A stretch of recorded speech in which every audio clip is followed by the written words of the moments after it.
안녕하세요. 사연을 부탁해입니다. 오늘의 사연을 소개하겠습니다.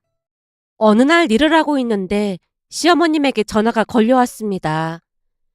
예, 이번 주 목요일 날 제사니까 일찍 건너와라. 네? 목요일 날이요? 뭘 그렇게 놀라고 그래? 너 제사 한 번도 안 지내봤어? 아니, 그런 건 아닌데요. 목요일이면 평일이라 출근해야 하는데 갑자기 제사라고 하시니까 조금 당황스러워서요. 당황스러울 게 뭐가 있어? 남들 다 지내는 제사인데. 네 형님은 전날부터 와서 쇠가 빠져라 이러지만 그나마 넌 회사 다닌다고 편의를 봐준 거니까 그런 줄 알고 그날 최대한 일찍 오도록 해봐. 그러게 그따위 회사 그만두라니까 왜 그렇게 말을 안 듣는 거니? 어머님! 시어머님이 불만스레 말하는 모습에 말대꾸를 하려던 순간 시어머님이 후다닥 전화를 끊어버렸습니다. 제가 잠시 휴대폰만 바라보고 있자 옆에 있던 동료가 물었어요. 왜 그래? 아니 시어머님인데 목요일날 제사가 있다고 참석하라고 하시더라고. 요즘은 제사 많이 없애는 추세라고 하던데 여전한가 보네. 그리고 설령 제사를 지낸다고 해도 며느리가 회사 다니면 오히려 오지 말라고 하던데. 우리 언니도 회사 다니는데 사돈어르신이 굳이 오지 말라고 했다더라고. 근데 사돈어르신이 배려해 주시니까 언니는 오히려 꼭 참석을 하려고 하더라고. 그게 서로 배려하고 그러면 제사라는 문화도 나쁘지는 않던데 안 그런 시어머니들이 많다는 게 함정인 거지. 내 말이 그 말이야. 시어머니만 뵈면 안 가고 싶은데 형님이 전날부터 음식 만들고 그런다고 해서 가긴 가야 할 것 같아. 근데 우리 시어머님 진짜 웃긴 거 있지? 웃기다고? 뭐가? 아니 요즘 내가 말대꾸를 좀 했더니 혹시나 또 말대꾸 할까봐 전화를 확 끊어버리더라니까. 진짜? 근데 시어머니가 좀 유별나고 그러신 거야? 우리 형님한테 하는 거 보면 유별난 정도가 아니더라니까. 우리 형님은 회사까지 그만두고 항시 대기하고 있다고 하더라고. 뭐? 요즘 세상에도 그런 며느리가 있단 말이야? 나도 좀 이해가 안 되더라고. 근데 남편한테 들어보니까 형님이랑 아주버님이 결혼할 때 시어머님한테 집도 하나 받고 그랬다고 하더라고.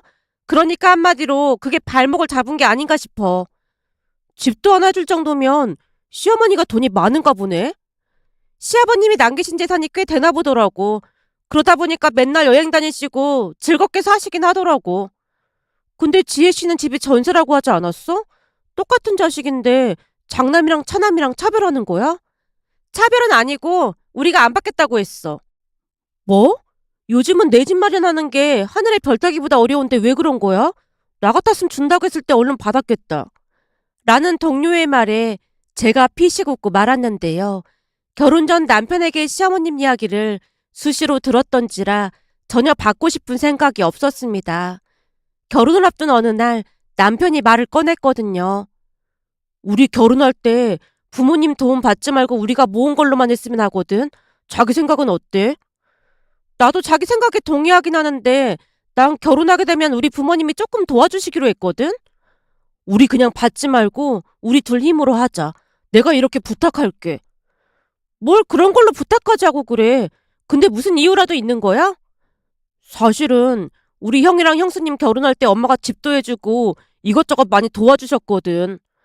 결혼할 때 집을 해주셨다고? 자기네 집이 그렇게 부자였어? 나도 잘은 모르는데 아버지가 남긴 땅이랑이 꽤 되나 보더라고. 그래? 난 그렇게 부자인 줄은 진짜 몰랐어.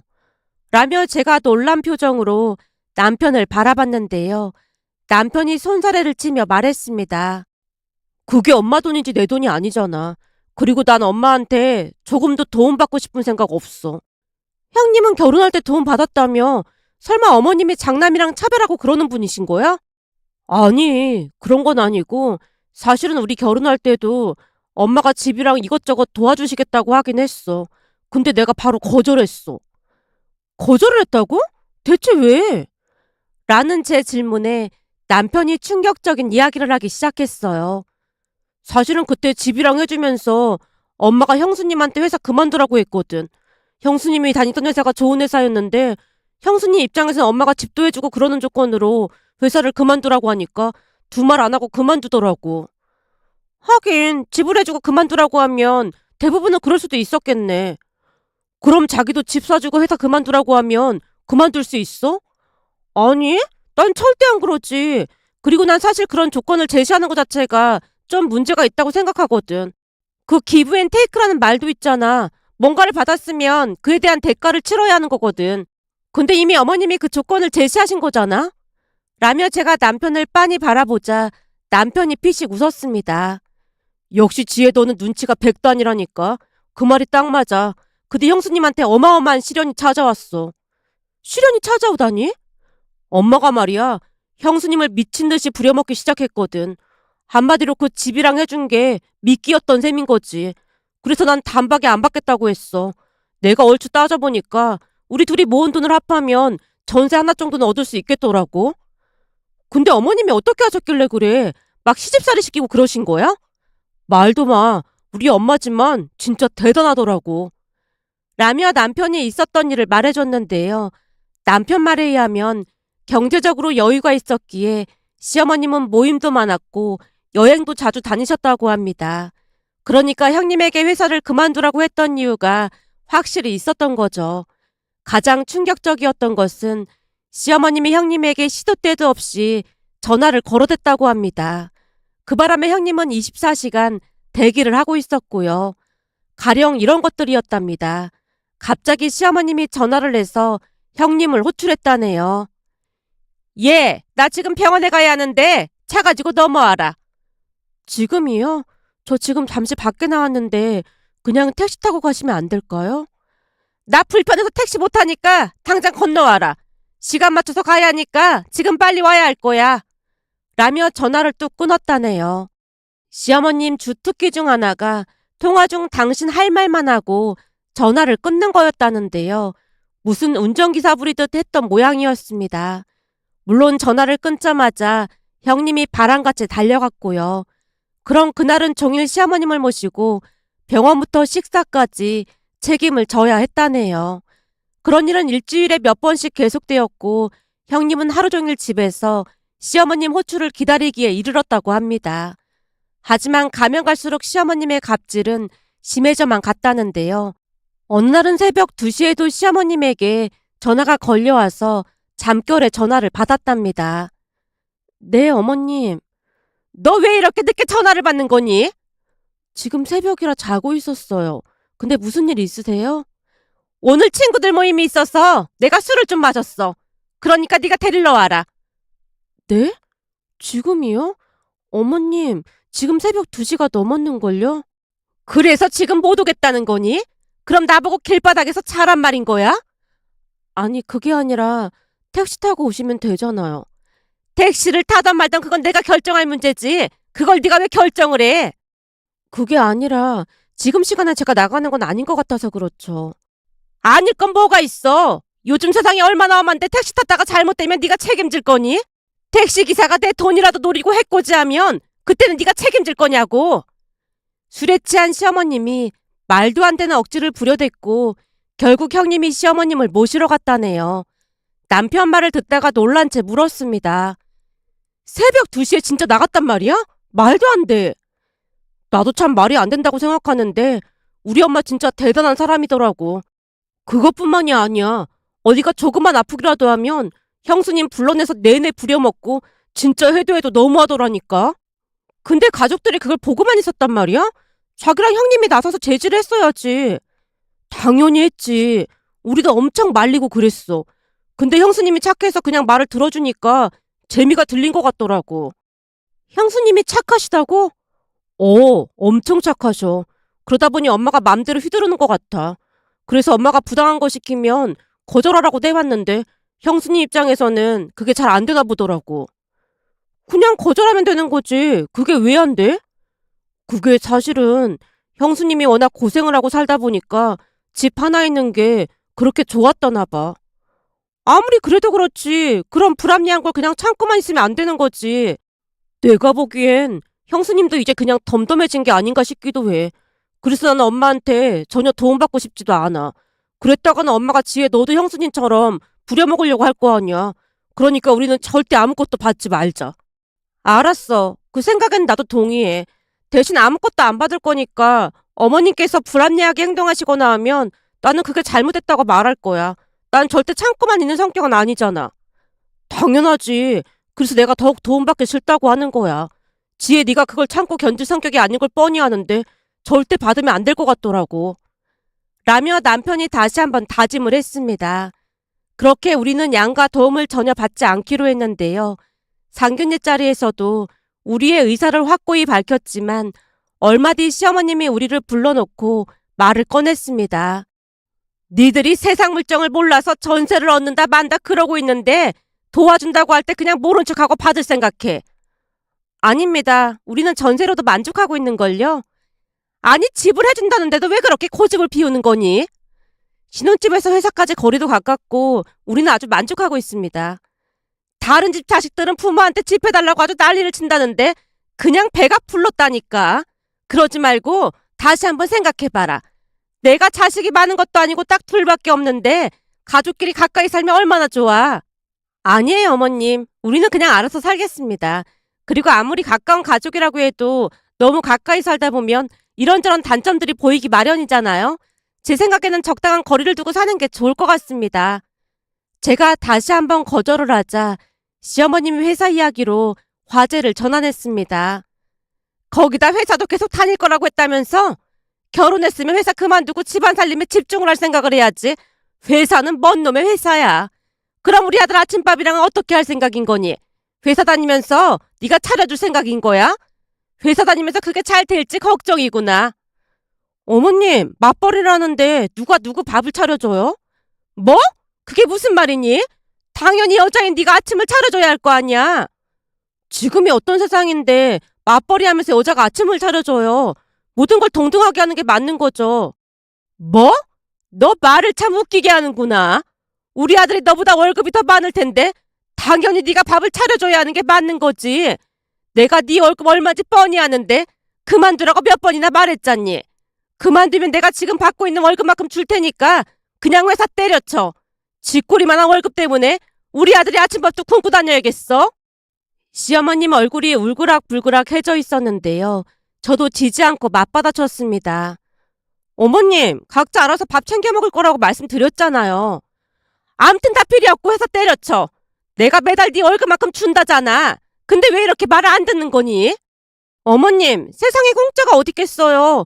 그만큼 주시면 어머님도 저한테 뭔가 요구하실 게 있지 않겠어요? 저는 그냥 스스로 벌어서 먹고 살겠습니다. 어쩜 한마디를 안 줘. 아주 보통 얘기가 아니라니까. 라며 시어머님이 잔뜩 성을 낸 채 자리에서 일어났습니다. 그렇게 우리는 오로지 우리가 모은 돈으로 결혼식을 올렸고 열심히 회사를 다니면서 적금도 들어갔습니다. 하지만 그렇다고 해서 시댁 행사에 참석을 안 하거나 그렇진 않았어요. 그날 한참 동안 제 이야기를 듣던 동료가 다시 입을 뗐습니다. 지혜 씨는 하나도 돈 못 받았다며? 그럼 제사에 참석 안 해도 되는 거 아니야? 그럼 결혼을 할 이유가 뭐가 있겠어? 그냥 혼자 살면 되는 거지. 결혼을 한 이상 기본적인 도리는 해야 하는 게 맞다고 생각해. 뭐가 그래도 복잡한 건지 모르겠다. 이래서 내가 결혼을 못하고 있나 보다. 근데 일하고 있는데 제사 지내러 오라는 건 진짜 아니다. 그래서 회사 끝나고 가볼 참이야. 결혼했으니까 당연히 도리는 해야 하는 게 맞겠지만 회사에 문제를 일으키면서까지 하면 안 되는 거잖아. 지혜 씨는 가만 보면 참 순한 것 같으면서도 독한 구석이 있어. 그래서 회사에서도 인정받는 게 아닌가 싶어. 잘잘못을 정확하게 따지잖아. 가끔 팀장님 앞에서도 잘못했다고 조목조목 말하는 거 볼 때마다 등골이 서늘하기도 한데 이상하게 다들 지혜 씨 말에 동조하잖아. 그래서 곰곰이 생각해봤는데 아마도 틀린 말을 하지 않아서 그런 게 아닐까 싶어. 거기다 지혜 씨가 해야 하는 일을 후배한테 절대 미루지도 않고 밤을 새서라도 끝내잖아. 내가 할 일은 당연히 내가 해야지. 왜 후배한테 미뤄? 그게 잘못된 거지. 지혜 씨가 잘 모르나 본데 후배한테 미루는 사람 엄청 많아. 그래놓고는 자기가 한 것처럼 위에 보고하고 말이야. 지혜 씨는 그런 게 전혀 없다고 후배들이 엄청 좋아하잖아. 지혜 씨 회사에서 인기 엄청 많은 거 모르지? 내가 인기가 많다고? 그래. 특히나 여직원들한테는 어마어마하게 인기 많아. 닮고 싶은 선배 1위가 지혜 씨라고 하더라고. 라는 동료의 말에 어색한 미소를 지었는데요. 당연히 해야 할 일을 했을 뿐인데 왜 그런 것인지 이해할 수가 없었습니다.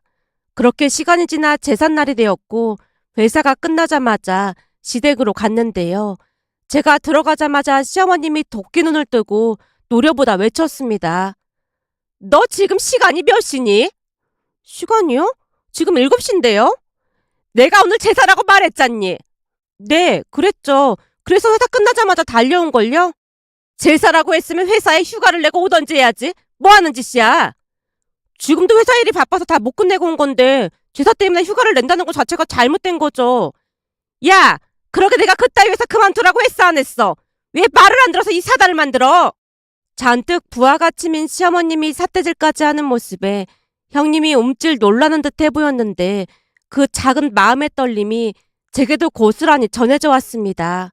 그 모습만 봐도 그동안 얼마나 스트레스를 받았을지 짐작이 되고도 남았어요. 하지만 저도 지지 않고 다시 시어머님의 말을 되받아쳤습니다. 어머님, 남의 밥줄을 가지고 그렇게 함부로 말씀하시는 건 아닌 것 같습니다. 계속 화만 내실 거면 저는 이만 가보도록 하겠습니다. 뭐? 이 와중에 그냥 가겠다고? 네, 제가 잘못한 게 없는데 지금 계속 화만 내고 계시잖아요. 저는 나름 회사 끝나자마자 최선을 다해서 일찍 온 건데 그렇게 말씀하시는 건 아닌 것 같습니다. 거기다 그이랑 아주버님은 아직 도착도 안 했잖아요.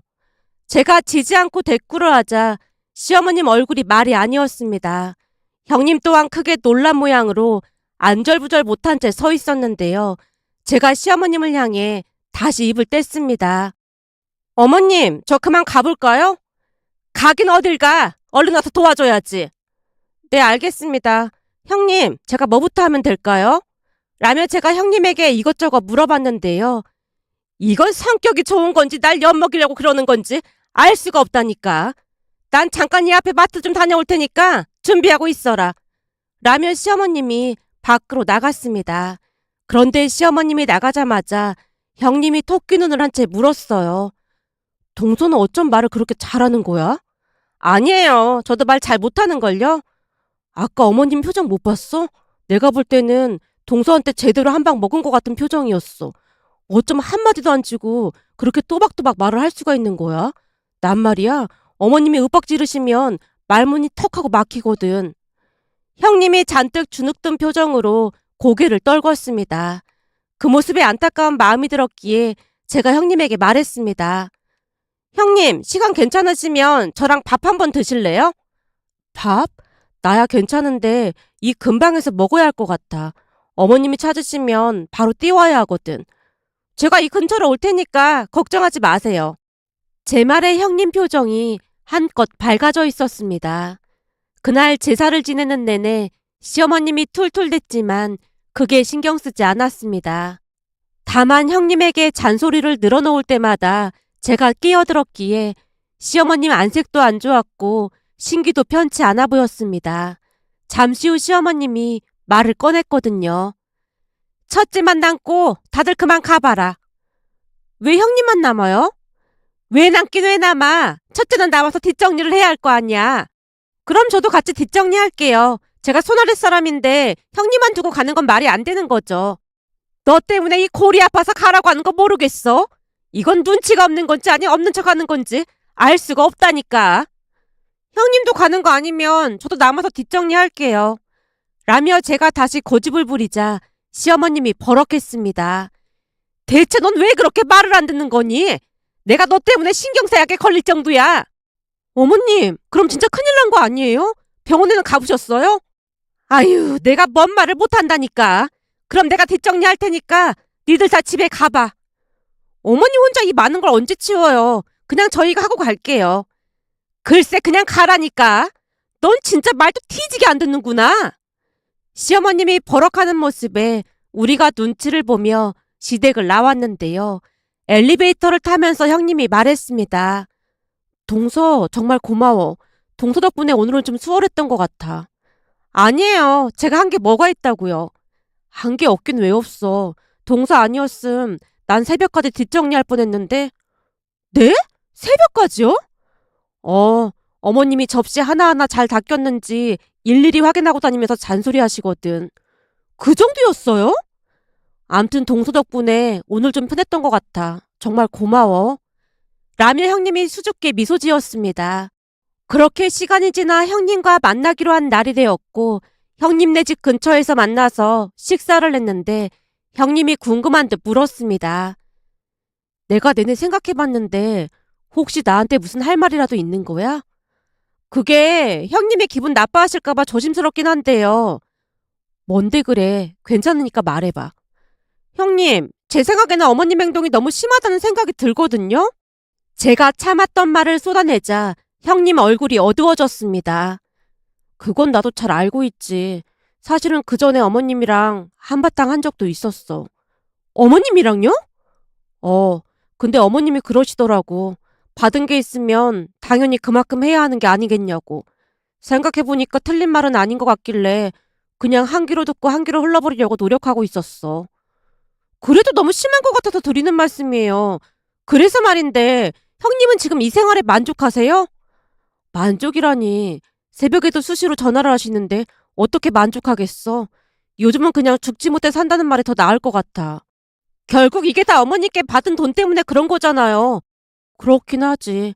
처음에는 집 하나만 있으면 그냥 다 행복할 줄 알았는데 요즘은 하루하루가 지옥이나 다름없는 것 같아. 그럼 어머니께 받은 돈 전부 돌려드리고 마음 편히 사시는 건 어때요? 전부 돌려드리고 마음 편안하게? 네.